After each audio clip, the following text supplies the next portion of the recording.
Muy bien, quisiera repetir para quienes no habían llegado todavía cuando se leyó el texto, repetir el texto que será objeto de nuestro estudio bíblico del sermón de esta ya tarde, en el Evangelio de Juan, capítulo 8, versículos 1 al 11, un texto bien conocido en la tradición cristiana y tal vez precisamente por lo conocido, portador también de mucho sentido para nuestros tiempos y para nuestra vida. Juan 8, del 1 al 11. Pero Jesús se fue al monte de los olivos. Al amanecer se presentó de nuevo en el templo. Toda la gente se le acercó y él se sentó a enseñarles. Los maestros de la ley y los fariseos llevaron entonces a una mujer sorprendida en adulterio y poniéndola en medio del grupo le dijeron a Jesús: Maestro, a esta mujer se le ha sorprendido en el acto mismo de adulterio. En la ley, Moisés nos ordenó apedrear a tales mujeres. ¿Tú qué dices? Con esta pregunta le estaban tendiendo una trampa para tener de qué acusarlo. Pero Jesús se inclinó y con el dedo comenzó a escribir en el suelo. Y como ellos lo acosaban a preguntas, Jesús se incorporó y les dijo: aquel de ustedes que esté libre de pecado, que tire la primera piedra. E inclinándose de nuevo, siguió escribiendo en el suelo. Al oír esto, se fueron retirando uno tras otro, comenzando por los más viejos, hasta dejar a Jesús solo con la mujer que aún seguía allí. Entonces él se incorporó y le preguntó: Mujer, ¿dónde están? ¿Ya nadie te condena? Nadie, Señor. Tampoco yo te condeno. Ahora vete y no vuelvas a pecar. Algunos de ustedes han venido escuchando nuestros sermones, estudiando en la Academia Bíblica, escuchando nuestros cantos hace algún tiempo, participando de los grupos de la Iglesia durante algún tiempo. Otros se están encontrando recién con la sorpresa. Y algunos nos han preguntado: Pastor, ¿está bien esto de un Jesús que reduce toda la ley y los profetas al amor? ¿Está bien esto de un Jesús que funda en sí una nueva forma de religión? Pero ¿cómo interpretamos la Biblia entonces? Porque efectivamente, en una forma de religiosidad evangélica, voy a decir tradicional, para cada comportamiento hay un texto bíblico que lo regule. Y eso entonces es más fácil. Frente a cierto comportamiento hay un texto bíblico que lo norme y entonces no necesito estar permanentemente pensando ni en la incertidumbre, ni buscando la voluntad de Dios, porque esa ya está. Lo que tengo que hacer es encontrar el texto bíblico apropiado. Simplifica mucho las cosas. Hasta psicológicamente uno se siente más libre, aunque más esclavo, más oprimido y todo lo que quieran, pero psicológicamente más libre porque no tengo que pensar yo qué hacer, basta que me tiren un texto y se acabó. Y entonces es verdad, probablemente es la manera en que nos hemos reencontrado con Jesús desde hace algunos años, especialmente casi todo el año pasado, estudiando las parábolas, o el Apocalipsis el año anterior, o el libro de los Hechos. provoca una sensación de un poco de incertidumbre. Más libertad, pero un poco de inseguridad. ¿Qué hago con este texto y qué hago con este otro que antes me servía para todo? Uno tenía textos regalones, ¿no? Había ciertos pecados a los que uno ya sabía qué texto tirarle. Y como uno pecaba siempre, entonces habían textos que uno tiraba siempre. Otros pecaban, no, nosotros no. Pero la imagen de Jesús que surge de la Biblia y que ha ido surgiendo en nuestra reflexión, yo sé que provoca algún tipo de inseguridad. Y bien humildemente quisiera hacerme cargo de estas preguntas, pero no estoy seguro de que la respuesta nos va a dar más seguridad. Porque esa respuesta surge de la misma Biblia que hemos estudiado antes. Y de nuevo me interesaría sacar a la luz la imagen del Cristo que aparece en la Biblia. Pero sí en el tema de hoy abordamos esta cuestión de cómo interpretamos entonces el texto sagrado. ¿Qué hacemos con esto que llamamos Biblia? ¿Qué hacemos con esta religión en la que participamos? Vamos a ver, y los quiero invitar a oír esta propuesta de interpretación de este texto bíblico, para que lo analicen en casa, para que lo mediten, tomen lo bueno y dejen lo malo. La relación de Jesús y la religión siempre ha sido problemática. Siempre. Lo fue en su vida, lo fue cuando el cristianismo construyó las grandes doctrinas y sigue siéndolo hoy. En cualquier rincón del planeta, la relación de Jesucristo con la forma que toman sus seguidores siempre es problemática, siempre es problemática. Entonces quisiera proponer al menos tres elementos en los que veo que se manifiesta el problema. Pero son tres cosas que veo, deben haber muchas más. Les propongo tres como para partir la conversación. Lo primero que me parece es que la religión, y cuando digo religión no estoy hablando de algo peyorativo, no estoy hablando de algo negativo, me refiero a esas prácticas que tenemos, las prácticas cristianas, o pueden ser evangélicas, católicas, o religiones de otro tipo, esas prácticas con las cuales buscamos acercarnos a Dios. La religión quiere atrapar a Jesús en sus doctrinas. Ahí hay un primer elemento problemático. La religión siempre quiere atrapar a Jesús en sus doctrinas. Si la religión tiene escritos sagrados, también quiere atrapar a Jesús en sus escritos sagrados. Si la religión tiene ceremonias, quiere atrapar a Jesús en sus ceremonias. En el texto que acabamos de leer, Jesús está en el templo, enseña. El detalle del Evangelio de Juan es interesante. Jesús se sienta y vienen a él las multitudes para ser enseñadas por el Maestro. El Maestro en los tiempos bíblicos no enseña de pie, enseña sentado.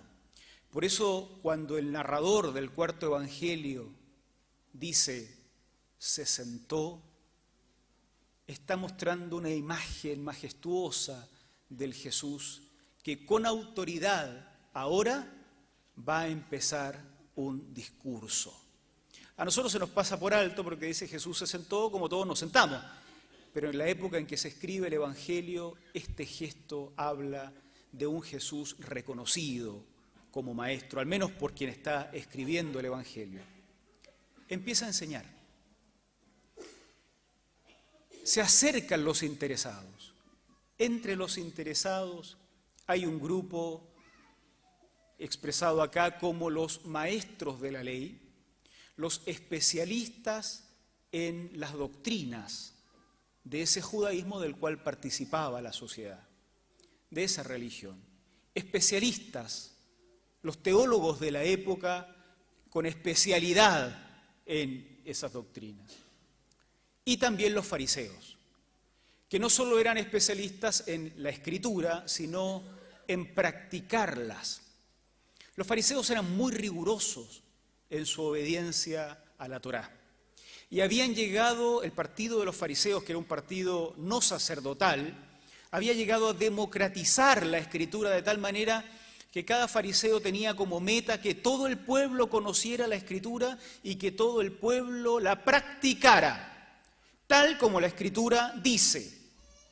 Entonces, entre los que van a oír a Jesús están los especialistas en la configuración doctrinal de la religión, pero están también personas que con la vida mostraban honestamente un apego radical a esa escritura y a esas doctrinas. Esas personas traen ante Jesús a una mujer sorprendida, dicen ellos, en el acto mismo del adulterio. Le dicen a Jesús, Maestro, cuadra con la imagen de Jesús sentado enseñando. Maestro, Moisés mandó, cuando dicen Moisés mandó, están diciendo la Escritura dice. La Escritura dice que a tales mujeres se les debe apedrear. Eso es completamente cierto. En la Escritura, en la Biblia, ellos no tienen la misma Biblia nuestra, pero al menos tienen una parte de la Biblia que también la tenemos nosotros. Efectivamente dice que si una mujer, el Levítico, es sorprendida o un hombre es sorprendida en el acto de adulterio, tanto la mujer como el hombre deben morir apedreados. No sabemos qué pasó con el hombre del relato de Jesús. Tal vez ya había sido asesinado, tal vez ya estaba apedreado. El texto bíblico no lo menciona porque al escritor le parece irrelevante, probablemente, hablar de lo que pasó con él, capaz que ya está muerto. Algunos piensan que no. El escritor se niega a darnos esa información, nosotros nos negamos a especular sobre esa información. El mandato bíblico decía que ambos debían morir. Lo más probable es que, si estamos frente a fariseos, ya lo hayan asesinado.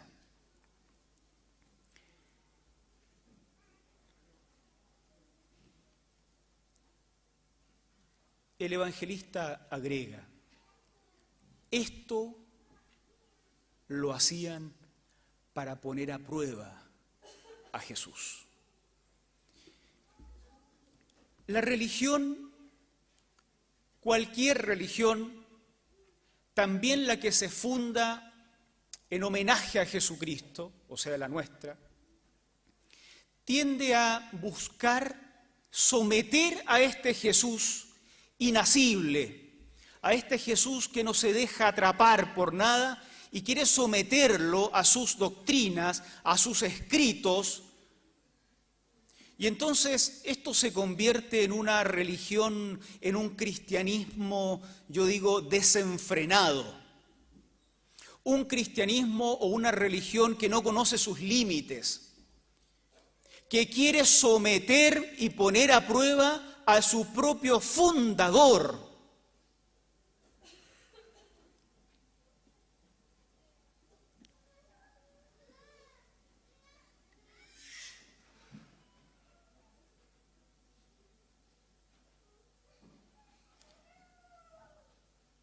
Para los religiosos de la época, de lo que se trata es de lo escrito, es de la ley, es de la doctrina. Aceptamos al Hijo de Dios siempre y cuando el Hijo de Dios esté dispuesto a someterse a esta nuestra doctrina, porque mal que mal eso es lo que está escrito. Uno piensa, qué soberbia. ¡Qué soberbia! Pero una soberbia de ellas que se nos traspasa a nosotros. Nosotros creamos un marquito doctrinal, lo firmamos y esperamos que Dios se someta a nuestro marquito. Si Dios no se somete a nuestro marquito, seguramente lo que sucede no es de Dios. Yo recuerdo la época en mi adolescencia cuando ciertos milagros buscaban su correlato en la Biblia. Si no aparece en la Biblia, no es de Dios. Claro, Dios tiene que someterse a lo que yo creo. Dios tiene que firmar el manual de doctrina que yo firmo. No cabe en la mente de la religión la imagen de un Jesucristo incómodo con la propia religión que hemos creado.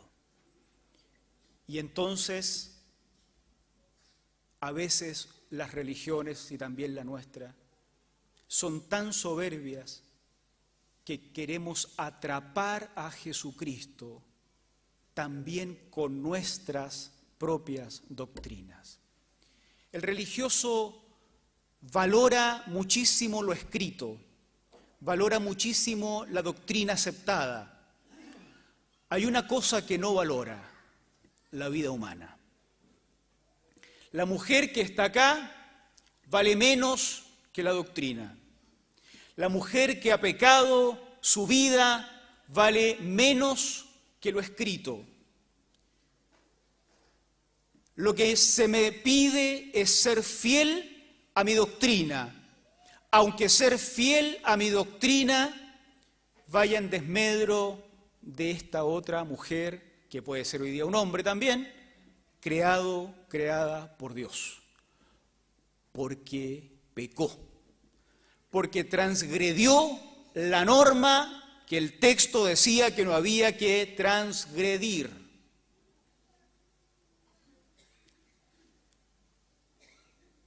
Ahí hay una buena razón por la que la relación de Jesús con la religión es siempre polémica. Lo segundo que destaco acá y que genera esta polémica entre Jesús y la religión es que Jesús no funda su práctica religiosa en doctrinas, curiosamente, sino en el carácter humano de estos religiosos. Este es un tema interesante. Parece que el movimiento humano que provoca Jesús con su venida, con su transitar en este mundo, con su grupo de discípulos, el movimiento religioso que resulta del actuar de Jesús, está muy poco preocupado de la fidelidad a ciertas doctrinas. Otro día habrá que ver qué tan peligroso es decir estas cosas. Hoy solamente digamos la verdad, después vemos cómo la manejamos entre nosotros. Ese movimiento no está preocupado de las doctrinas. Jesús no está preocupado de las doctrinas. Jesús no está preocupado, ni siquiera muy preocupado de lo escrito, parece. Pero sí está preocupado de la persona, de la que está siendo apedreada y también de los que van a apedrear, de las personas que participan de esta religión. A Jesús le importa la religión, pero no por la religión en sí, sino las personas que participan de la religión. Entonces, mientras que el religioso está pensando en su doctrina, Jesús está pensando en la persona. Pregunta Jesús, o señala: el que esté sin pecado, que arroje la primera piedra. Lo que estos hombres están haciendo con esta mujer es perfectamente bíblico, déjenme decirlo de esta manera. Es perfectamente bíblico. Está exactamente así en la Escritura. La mujer adúltera, el hombre adúltero, debe ser apedreado por la sociedad. Debe serlo. Jesucristo no discrepa de esta posición. Jesucristo no se aleja de esto, no la refuta, no intenta decir, mire, están leyendo otra Biblia o algo por el estilo. Para nada. Lo que están diciendo ellos es correcto. Así dice la ley de Moisés. Debe hacerse así. Pero entonces Jesús, permítanme un poco de imaginación en esto, no sé si desde debajo de la manga o debajo del sombrero saca un argumento que los descolocó a ellos tanto como nos descoloca a nosotros. Perfecto. El que esté entre ustedes libre de pecado, que arroje la primera piedra. Las religiones no necesitan estar libres de pecado para arrojar piedras. Las religiones solo necesitan una doctrina que diga hay que arrojar piedras. Los religiosos no necesitan mirar la vida humana, no necesitan mirar a la persona, ni a la propia ni a la pecadora. Las personas no importan en la religión, importan las doctrinas. Pero Jesús hace la pregunta absolutamente humana. Vamos a mirarnos hacia adentro. No vamos a mirar el texto, no vamos a mirar la escritura, no vamos a mirar el catálogo de doctrinas, no vamos a mirar el libro manual de conducta. Vamos a mirarnos hacia adentro. ¿Hay alguno de ustedes que esté en mejor condición que la mujer a la que vamos a matar? Avísenme cuando eso sea y la matamos. Lo que dice Jesús no aparece en ninguna parte de la Biblia, queridos. No hay un texto en el Antiguo Testamento que diga que los religiosos deben tener una moral adecuada para asesinar a otros con tranquilidad. No. Por eso Jesús propone un argumento inusitado, nunca antes visto, nunca antes presentado. Jesús está incómodo con la religión. A la pregunta, pastor, ¿cómo interpretamos la Biblia entonces? La respuesta de Jesús. Jesús propone una nueva clave de lectura, unos nuevos anteojos para leer la Escritura. Fíjense que Jesús no dice, ok, tiren la Biblia a la basura, porque dice cosas en las que ya no creemos. No dice así. No dice, bueno, quemen la Torá, lean otro libro, sino que propone una nueva clave de lectura, nuevos anteojos, una nueva llave para abrir el cerrojo de la Escritura compleja, el ser humano. Se nos presenta el ser humano como clave de lectura de la Escritura. El texto dice exactamente lo que los fariseos dicen que dice. Dice que hay que asesinarlas. Perfecto, pero mirar ese mismo texto con los anteojos de la humanidad, de la preocupación por el ser humano, hace que primero se retiran los viejos. Tal vez porque más sabios se dieron cuenta de que no es posible competir con el argumento de Jesús. Tal vez porque tienen más pecado por ser mayores, no sabemos. No me meto en eso. Luego se irán los más jóvenes, tal vez más impulsivos.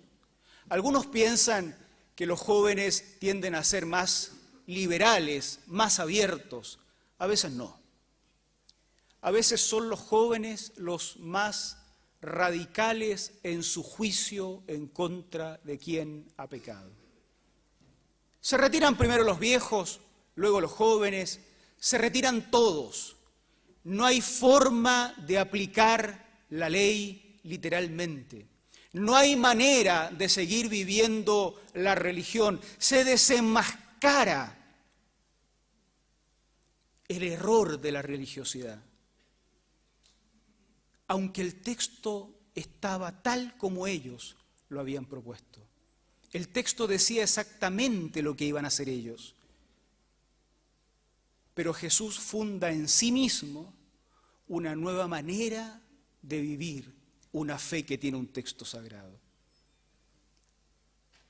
Se empiezan a retirar. Algunos piensan que esta forma de entender el texto es humanista. Se usa la palabra humanista como una forma de insultar. Hay creyentes que piensan que insultar está bien. Evangélicos, religiosos. Y se dice, ustedes son humanistas porque aceptan que el ser humano está por sobre lo escrito. Queridos, si tratar de imitar a Jesús, que pone al ser humano por sobre lo escrito, es ser humanista, somos todos los más humanistas de los humanistas. Ojalá así seamos. Si ser humanista, que no lo es, pero si ser humanista es hacer lo que hizo Jesús, bienvenido sea el mote, aunque sea un insulto. Díganme ustedes que han estudiado la Biblia con nosotros por algunos años. ¿Le importará a Jesús que alguien lo tilde de humanista simplemente por preferir salvar la vida de una mujer en pecado en lugar de apegarse a la doctrina de la época? ¿Tiene el más mínimo peso en el movimiento de Jesús que alguien lo insulte con un mote filosófico a medio comprender?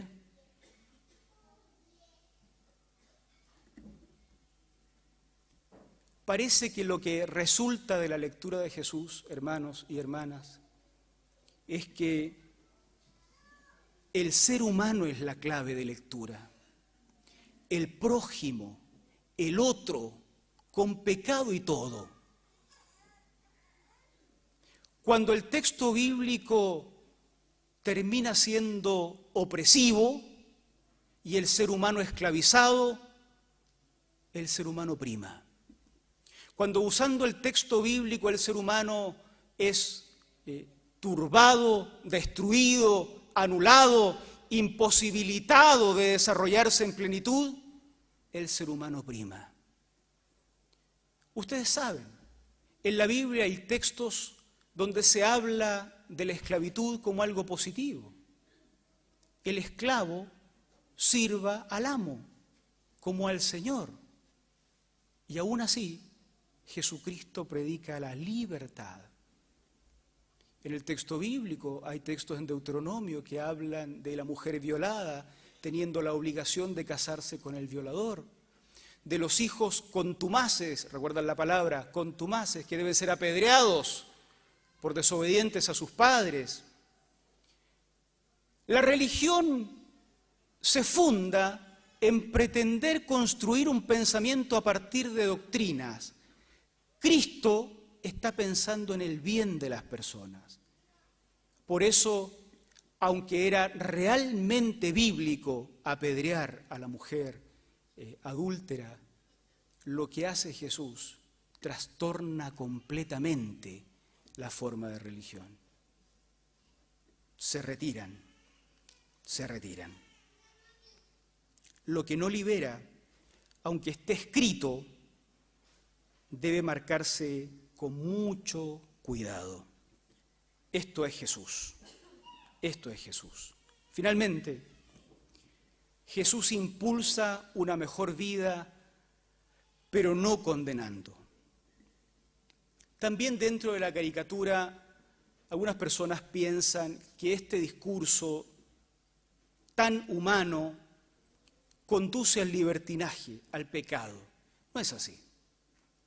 Jesús jamás toleró el pecado.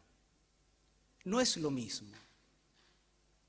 Cambió, sin embargo, el eje de la propuesta. Le dice a la mujer, no peques más. Pero la razón por la cual no debe pecar más no es por la amenaza de ser apedreada. No es porque él emite juicio condenatorio. La razón por la cual esta mujer no debe pecar más, y es muy probable que nunca más haya pecado, es porque se ha encontrado con la misericordia encarnada. Es porque se ha encontrado con el verdadero perdón. Es porque se ha encontrado con el verdadero Dios caminando entre ellos, no con una religión, por muy linda que sea. No peques más. Es interesante. Deuteronomio dice que los primeros que tienen que arrojar la piedra son los testigos. Los que dicen que tal mujer adulteró o tal hombre son los primeros que tienen que arrojar la piedra, y luego el pueblo se suma como acto solidario. Si no hay testigos, no hay pecado. Así funciona la religión. Se retiraron todos. Jesús pregunta: ¿nadie te acusa? Nadie, Señor. Para la religión eso hubiera sido suficiente. Para la religión es suficiente con que nadie me acuse. No hay pecado entonces. Pero Jesús, que ve lo profundo, igual sabe que esta mujer pecó. Impulsa el mejoramiento de su vida, pero lo impulsa a partir de la misericordia. Yo tampoco te condeno. Miren lo paradojal de esto. Yo tampoco te condeno, y como no te condeno, escúchame bien lo siguiente: no peques más. El no pecar no surge del terror, surge del amor. El no pecar no surge de la condena, surge de la misericordia. Con razón Jesús se lleva mal con la religión. Nosotros lo hemos entendido todo al revés. Mientras más condena, creemos que las personas más fieles son a la fe en Cristo. Terminemos con esto. Establezcamos, hermanos y hermanas, amigos, una relación saludable con Jesucristo. Los religiosos de todos los tiempos, también nosotros cuando caemos en esto, sabemos muy bien cómo apedrear. Nosotros sabemos cómo apedrear en nuestras casas, cómo apedrear en nuestros púlpitos, cómo apedrear a nuestros vecinos. Mire, agarrar piedras no cuesta tanto. Y siempre vamos a encontrar un texto bíblico para apedrear a alguien, porque abunda. El tema no está en tirar la Biblia a la basura. El tema está en empezar a interpretarla como la interpreta Jesús. Y entonces yo les propongo seguir a Jesús. Exaltemos a Jesucristo, ensalcémoslo, pongámoslo tan visible que lo veamos a Él, no nuestras doctrinas. Nuestras doctrinas matan personas, queridos.